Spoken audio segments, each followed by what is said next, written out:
Captain Rescue Swimmer, pulls out this job card.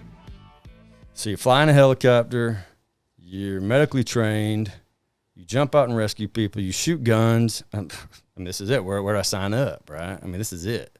So he said, well, it ain't that easy, son. I mean, you pass the ASVAB, you pass the physical, I can give you an opportunity to be a rescue swimmer if that's what you want. But at the end of the day, it's going to be on you, right, to make that happen. So I said, all right, so when can we do this, right? I mean, this is me, right? It resonated towards to me. So about a month later, went up there, took the ASVAB, took the physical. Everything's good to go. Get rescue swimmer in a contract, leave in June. There was no prerequisite. You didn't have to pass any, like, PT test or anything? No? Not at that time. Yeah, okay. At that time, now you 92. Do? Yeah, now you have a strict test that you got to be in for a long time before you can even get the green light to go to boot camp. Yeah, so that's not something you would get in your contract? Yeah, I had a rescue swimmer in my contract. I mean, now. Now is you got to – so if you want to be any type of special warfare, special operations in Navy programs, you go up there, take the physical, make sure that we're not going to hurt you when you get in the pool, right, or physically, and you pass the ASVAB. And then – we send you through a strict training regimen until you can pass at a certain number. Mm-hmm. And then we submit you to be a SEAL, an EOD, a diver, rescue swimmer, right, SWIC, whatever it is. So it is way more selective today than it ever was when I joined in 92. And the preparation to leave into boot camp is 100 times better. Yeah. Because when I got to boot camp, that's when you get your first initial test as a rescue swimmer candidate. And let me tell you, we had maybe 15 that were signed up to be a rescue swimmer, and like 4 of us made it, right, through that initial test in boot camp. And we haven't got to Pensacola. We haven't got to the real school. Yeah. We're just passing a swim test, right, and a couple push-ups, sit-ups, and pull-ups, and that was it. So that was how it was coming in, right? But I left June 23rd, graduated high school on June 6th. 2 weeks later, I'm in boot camp. Boot camp for Navy's how long? I don't. 8 weeks. 8 weeks, and that's like 8.5. Illinois or something like that. Is that Great Lakes? Now it is. No, but when I went, it was in Orlando, Florida. Oh, really? Yeah. Huh. I didn't know that.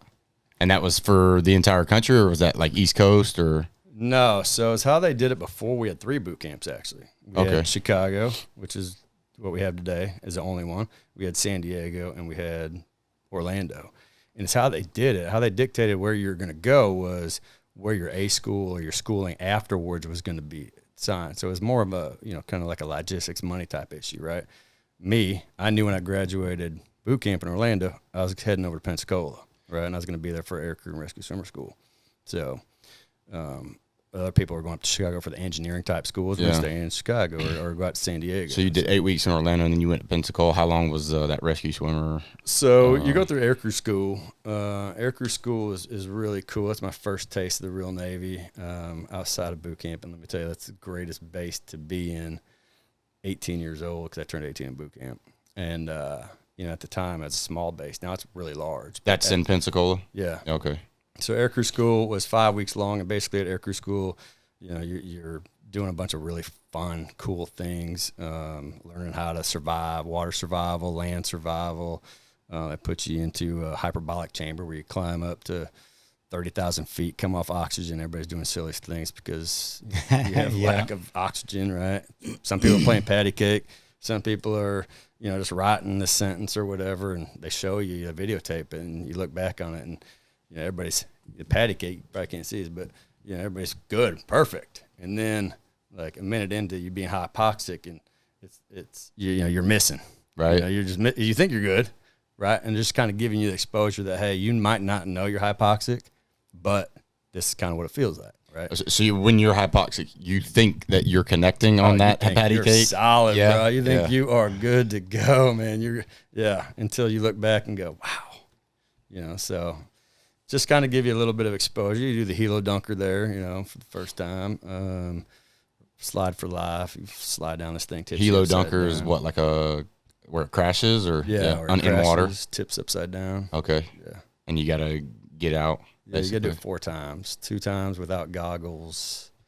2 times with blacked out goggles. So how was that? Nighttime. How was that? For me, I loved it, man. I mean, shoot, this is right in my wheelhouse. This is why I joined the Navy for, right? Some people freak out. I mean, obviously, you black out, and it tips upside down, right? So it completely disorients you. Yeah. Completely. What was left is not right. Not blacked out. You would be disoriented. Oh, yeah. And so then blacked out would only intensify that. Big time. And then, they make it even harder where you all got to get out at the same hatch. Right. The first time on blacked out, you go out this is easy, right? The people who are comfortable in the water figure it out real fast. You just hold your breath for a little bit longer, let all the chaos happen, right? And everybody get out, and you just kind of do your thing, right? So at first it was okay, all right, but then it just got fun. And that's a prereq to then go to rescue swimmer school, or that's to fly. That's just to be able to fly. Yeah, everybody who flies has to go through the helo dunker. Okay. Yeah. And then you went from there to rescue swimmer school across the street, and that was a whole new dynamic. Yeah. I mean, aircrew school was really fun. A lot of obstacle course and PT and good stuff, but it obviously steps up a big tier when you cross the street and go to rescue swimmer school, and it's very evident on day one. Right? How long is that school? It's the actual training is 4 weeks, but you go through a 2-week boost up or build up. So it's 6 weeks total. How about the one before that? 5 weeks. That was 5. So now then you do it's a 2-week break, but it's a build up to go into that. It's no break. Yeah, it's no break. It's no break. Yeah. So let me just tell you, one day you're in aircrew school and everything is great. Rainbows and unicorns, everything is happy. You're in Pensacola, everybody's having a great time. You walk across the street and every instructor in that building is out there to greet you, and it is a very eye-opening situation that, hey, this is not going to be fun. Are they the same instructors you just had? Whole new set? Whole new set. Yeah, whole new set. So we start with 26 on that day, and everything, it just gets leveled up. I mean, from uniform inspections to, PT to swim, obviously, right? We want to make sure that, we weed out the weak and make sure that they're not in the middle of the ocean, an opportunity in the middle of the ocean to rescue people, and they end up quitting, right? Mm-hmm. And that's kind of the whole mantra there is to let's get rid of those who, just don't have the mental fortitude to get through this, right? And, so our fastest swimmer, this is going through build-up, broke records, collegiately, Missouri Valley Conference. Just destroyed every swim test that we did. So the mental games play a factor, right? And his ID card, this is back when we laminated one, I don't know if we still had laminated ones when you guys joined, but I did. Yeah. He probably did. It was cat cards by the time I had the green. Yeah, the green laminated ones. I think they did that the year before I joined. They went to the cat cards. Well, dude, them things start falling apart like day 2. Yeah. Right? Like I said, these uniform inspections every morning are super strict. And he had it was just barely coming unlaminated, right? And them instructors just ripped that ID card in half.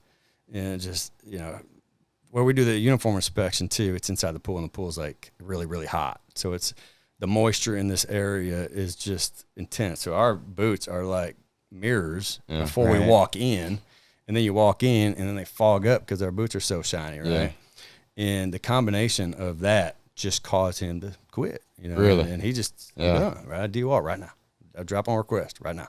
Done. And we all looked at each other like, God dang, really? Just give him an ID card? But it was just a series of mental tests, right? Right. And he had a target on his back. You go in there and you smoke these swimming tests right off the bat, right? And he's going to have a target. Sure. He did, and he quit. It was first. That's something I tell a lot of people that are going in. You don't want to be the best. You don't want to be the worst. Right. You got to fly in the middle, and that's going to be your best chance at making it through any training that you ever go through.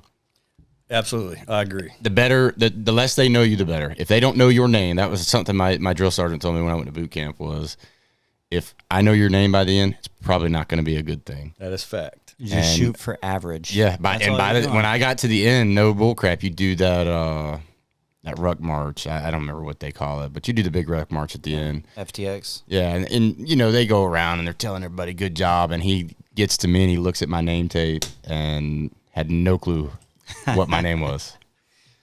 But anyways. Yeah. So, that's the problem is when we have 26 in that class, there's like 8 instructors for 26, right? So they know you. Yeah. They're you can't fly. No, you you're can't not fly flying under the radar. It's straight. They're looking at you. everything that you do. If you're a couple seconds off on the run, what are you giving up today there, Burkhart? Or whatever, right? I mean, it's just, I just had a bad day. I mean, the wind was blowing a little bit harder in my face. I don't know, right? Yeah. But they're on you. I mean, and that's just part of that mental part. So, like I said, we started with 26, graduated 6. The swimming was obviously very intense, the swimming part of it. And the pool work, it separates the men from the boys. Was it always pool work, or was it a mix of pool work and open water? Or no, so we did base swims and did stuff in the water. We couldn't do any actual like rescue procedures in the ocean because from a safety perspective, like, you can't have a parachute out there, right? So when we were working with parachute training, because you do ORM on that, and guess what? It's probably going to not go well, right? Operational risk management on that. So all pool work is or all rescue stuff is mostly done in the pool, but we do base swims and things like that out there. And are you using fins? Oh yeah. Well, at first, to swim in to do the test, you're not using fins. It's straight freestyle. What's the swim in? To get into the school, right? What does that consist of? 400-meter swim in 8 minutes or less, I believe. I don't remember the exact times, but right around there, yeah. So that guy that I was telling you about, he was swimming in like 4 or something. Wow.